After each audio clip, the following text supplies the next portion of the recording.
بالکل یہی بات کر رہے ہیں. یہ حالیہ جو حملے ہوئے ہیں اسرائیل اور امریکہ کی طرف سے، اور ان حملوں میں آیت اللہ علی خامنہئی شہید ہوئے ہیں. ابھی یہ خطے کی صورتحال کس طرف بڑھے گی؟ اور ایران کو لے کر جو دیکھیں میڈیا کی جو یہ وار ہے جس کو ہم 5th جنریشن وارفیئر کہتے ہیں، اس میں نیریٹو بھی ہے نا، تو غلط بہت سے ایسے مسپرسیپشنز ہیں جو دنیا میں پھیلائے گئے ہیں ایران کے بارے میں جو ایگزسٹ ہی نہیں کرتے. تو یہ کیا ہم یہ بھی بات کریں گے؟ اور علماء کا کردار اس صورتحال سے نمٹنے کے لیے اس ریجن میں یہ جو انریسٹ ہے، تو اس میں اب کیا کردار ہونا چاہیے علماء کو، اور وہ کیسے رہنمائی کریں گے؟ تو ہم نے بات کرنی ہے کرنٹ افیئرس پر بھی. اور تقریب بھائی جو ہے ہمارے سن کا تو تعلق بھی ہے، بالکل علامہ صاحب کا تعلق وہاں بھی ہے، ایران میں رہتی ہیں اور خود بھی کافی عرصہ انہوں نے وہاں گزارا ہے، تو وہ وہاں کے اس لیے حالات بھی بتا سکتے ہیں، وہاں زندگی کیسی، اور یہ جو رجیم چینج کی بات کرتے ہیں، کون سا ظلم ہو رہا تھا لوگوں پہ، کیسی کیا زندگی بہت مشکل تھی، بالکل کیا ایسی مشکلات تھی؟ جی تقی بھائی بتائیے گا. بسم اللہ الرحمن الرحیم. سب سے پہلے تو میں تمام عالم اسلام کی خدمت میں عظیم رہنما اور عظیم لیڈر آیت اللہ علی خامنہئی کی شہادت کی تعزیت پیش کرتا ہوں، اور ان کے تمام رفقا کی بھی جو شہادت ہے اس کی بھی تعزیت پیش کرتا ہوں، اور یہ دعا کرتا ہوں کہ پروردگار ان تمام شہداء کے درجات بلند فرمائے اور شہدائے کربلا کے ساتھ انہیں محشور فرمائے. قرآن کریم نے بیان کیا ہے کہ وَلَا تَحْسَبَنَّ الَّذِينَ قُتِلُوا فِي سَبِيلِ اللَّهِ أَمْوَاتًا بَلْ أَحْيَاءٌ عِندَ رَبِّهِمْ يُرْزَقُونَ. خبردار یہ تصور بھی نہ کرو کہ جو رائے خدا میں مر گیا ہے وہ مردہ ہو گیا ہے، بل احیاء، وہ تو زندہ ہے اور خدا کے پاس سے رزق پا رہا ہے. اور پھر دوسرا جو ہمارا عقیدہ، ہمارا مکتب ہمیں کہتا ہے کہ من مات علی حب آل محمد مات شہیدا، جو آل محمد کی محبت میں مرتا ہے وہ شہید مرتا ہے. تو بہت بڑے لیڈر کی قربانی ہے، اور چاہے یہ قربانی ہو جائے لیکن خدا باقی ہے، اس کا دین باقی ہے، اس کا مذہب باقی ہے، اس کا قرآن باقی ہے، اور ہمارا مشن بھی باقی ہے.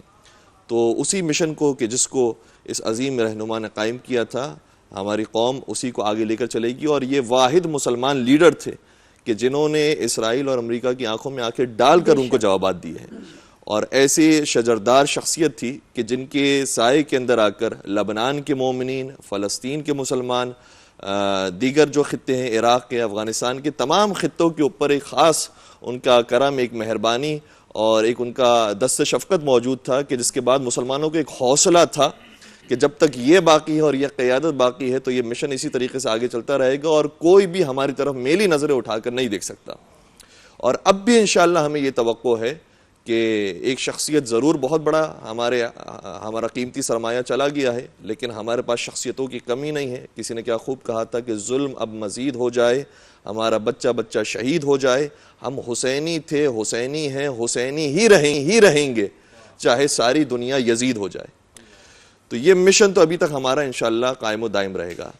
اور جہاں تک آپ کا سوال تھا کہ اس عظیم لیڈر نے کیا کارنامے انجام دیے، سب سے پہلی بات یہ کہ میں یہ عرض کر، آپ نے جو سیاست بھی فرمائی تھی وہ اسلامی اصولوں کے مطابق سیاست تھی، کہ جس میں جب مذاکرات ہو رہے ہوں تو کسی کو بھی جنگ کرنے کی اجازت نہیں ہے. لیکن افسوس کے ساتھ کہنا پڑتا ہے کہ جو ہیومن رائٹس کے چرچے کرتے ہیں انہوں نے پہلے بھی مذاکرات کے دوران جنگ کو آغاز کیا تھا، اور پھر دوبارہ سے مذاکرات ہو رہے تھے جنیوا کے اندر کہ جس میں انہوں نے جنگ کو شروع کیا ہے. دوسری بات یہ کہ کبھی بھی جنگ کے اندر کبھی ایسا نہیں ہوا، یہ حضور سرور کائنات کی سنت ہے، یہ مولانا متقیان کی سنت ہے کہ جنگ ہو بھی رہی ہو تب بھی پہل نہیں کرتے تھے، کبھی آپ نے جنگ شروع نہیں کی ہے. یہ یاد رکھیے گا کہ ایران نے کبھی بھی جنگ کو شروع نہیں کیا ہے. اگر جنگ کو شروع کیا ہے تو ہر بار اسرائیل نے شروع کیا ہے، اور ہر بار اسرائیل کے الائز نے شروع کیا ہے. کبھی بھی مسلمانوں کے طریقے نہیں رہا کہ وہ جنگ کا آغاز کریں. ہم سلو پسند لوگ ہیں، ہم انصاف پسند لوگ ہیں، کبھی بھی ہم نے کام نہیں کیا.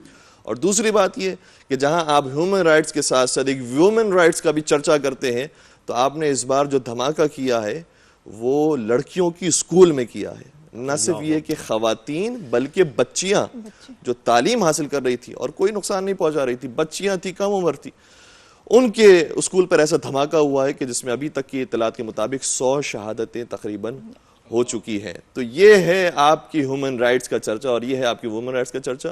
اور دوسری طرف میں اس طرف بھی آؤں کہ جب آقا خامنہئی کی حکومت تھی اور اب بھی جو صورتحال ہے اس کے اندر آپ یہی محسوس کریں گے، ہمارا چونکہ آنا جانا ہوتا ہے ایران تو ہمیں اندازہ ہے اتنا ویلفیئر کنٹری ہے وہ، یعنی قابل تصور نہیں ہے. ہم خواب دیکھتے ہیں اور دیکھتے ہیں کہ یورپ کے اندر ایسا ہو رہا ہے, آسٹریلیا کے اندر ایسا ہو رہا ہے, کینیڈا کے اندر ایسا ہو رہا ہے. میں آپ کو ایران کی گراؤنڈ ریئلٹیز بیان کر رہا ہوں کہ وہاں پر ہم جو کچھ عرصے رہیں تو اس میں بجلی ہمیں 24 آورس ملا کرتی تھی, لیکن جب منتھلی بل آتا تھا تو اس کا ہماری کرنسی کے مطابق 500 روپے سے زیادہ بل نہیں آتا تھا.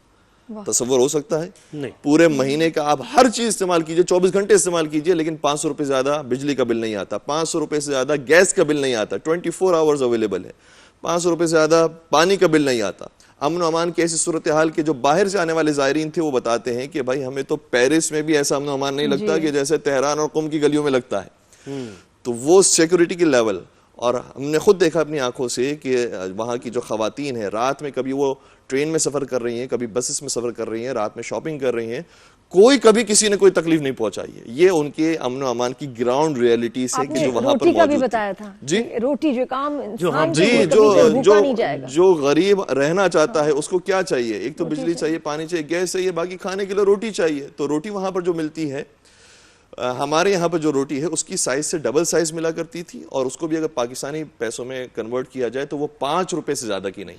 5 روپے کی روٹی ملتی ہے, اور اتنی سہولیات موجود ہیں. ہمارے جہاں پر ہم رہ رہے تھے وہاں کے قریب ایک پارک موجود تھا, اتنا بہترین اور خوبصورت پارک تھا. وہاں پر بچوں کو لے کر جائیں, فری آف کاسٹ ہے, وہاں پر جتنی دیر بیٹھنا ہے, اور اتنی خلوت وہاں پر موجود ہے کہ آدمی یہ محسوس کرتا ہے کہ جیسے وہ اپنے پارک کے اندر آیا ہوا ہے. یہ ہے ویلفیئر کنٹری کہ جس کا تصور, ایک امیج بنا دینا کہ جی ظلم ہو رہا ہے لوگوں. جی جو ہم اس کا جو نعرہ ایک بلند کرتے ہیں کہ مدینہ طیبہ اور دولت مدینہ کا, اس کا تھوڑا تھوڑا سا عکس ہمیں نظر آتا تھا ایران کے اندر. یہ اس کی میں گراؤنڈ ریئلٹیز ہے جو آپ کی خدمت میں بیان کر رہا ہوں, اور اتنا امن و امان کی بات. بالکل صاحب, مفتی صاحب کو بھی شامل گفتگو کرتے ہیں. اور مفتی ابوذر غفاری, یعنی کیا اعلیٰ آپ نے شخصیت جو جن کو پیارے نبی جن سے محبت کرتے تھے ان کے نام پر آپ کا نام ہے, تو مفتی صاحب مجھے یہ کہیے گا, آپ کی ہی گفتگو سے اخذ کیے 2-3 جملے علامہ صاحب نے, جب ہم بریک پر بات کر رہے, آپ نے کہا کہ ایک سایہ دار شجر تھے, تو وہیں سے ذرا آغاز کریں. آپ کا بھی ایران جانا آنا رہا, اور وہاں لوگ کیا کہتے ہیں ذرا فرمائیے. بسم اللہ الرحمن الرحیم, نحمدہ ونصلی ونسلم علی رسولہ الکریم, اما بعد, فاعوذ باللہ من الشیطان الرجیم, بسم اللہ الرحمن الرحیم, ولا تقولوا لمن يقتل في سبيل الله امواتا بل احیاء عند ربهم يرزقون. صدق اللہ العظیم.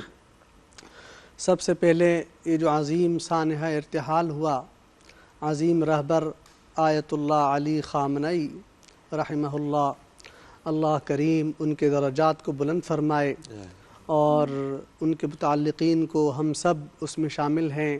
اللہ تعالی ہمیں صبر کرنے کی توفیق نصیب فرمائے. اور ایک عظیم شجر سایہ دار تھے, عظیم رہبر تھے. میں تو سمجھتا ہوں کہ فلسطین کی توانا آواز تھے. فلسطین ایک توانا آواز سے آج محروم ہو گئی, اور جس طرح انہوں نے اسرائیل کی آنکھوں میں آنکھیں ڈال کر ظلم کا مقابلہ کیا, اور امریکہ کے خلاف انہوں نے جو عالم جہاد بلند کیا, میں سمجھتا ہوں عظیم کارنامہ سر انجام دیا. تھے تو بزرگ, لیکن ان کا عزم جوان تھا, ان کا ارادہ قوی تھا, مضبوط دل, مضبوط اعصاب اور مضبوط ارادوں کے مالک تھے. عظیم رہبر تھے, عظیم شخصیت تھے, کمال کے انقلابی لیڈر تھے. آج ہم ان کے متعلقین سے تعزیت بھی پیش کرتے ہیں, اور ان کے لیے ہم دعا گو ہیں. اللہ تعالی عظیم رہبر کو اپنے جوار رحمت میں جگہ عطا فرمائے. ایک بہت بڑا سانحہ ہے, اور اللہ تعالیٰ قرآن کریم میں ارشاد فرماتے ہیں, یا ایہا الذین آمنوا لا تتخذوا اليہود والنصارى اولیاء. اے ایمان والو, یہ یہود و نصارہ تمہارے دوست کبھی نہیں ہو سکتے, یہ تمہارے دوست نہیں ہو سکتے.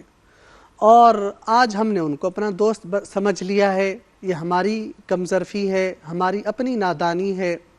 وہ ہمارے دوست قرآن کہہ رہا ہے, قرآن کی بات پکی اور ٹھکی ہے. دنیا کی ہر چیز وہ اپنی جگہ سے ہل سکتی ہے, لیکن اللہ کریم نے جو ارشاد فرمایا وہ پکا اور سچا ہے.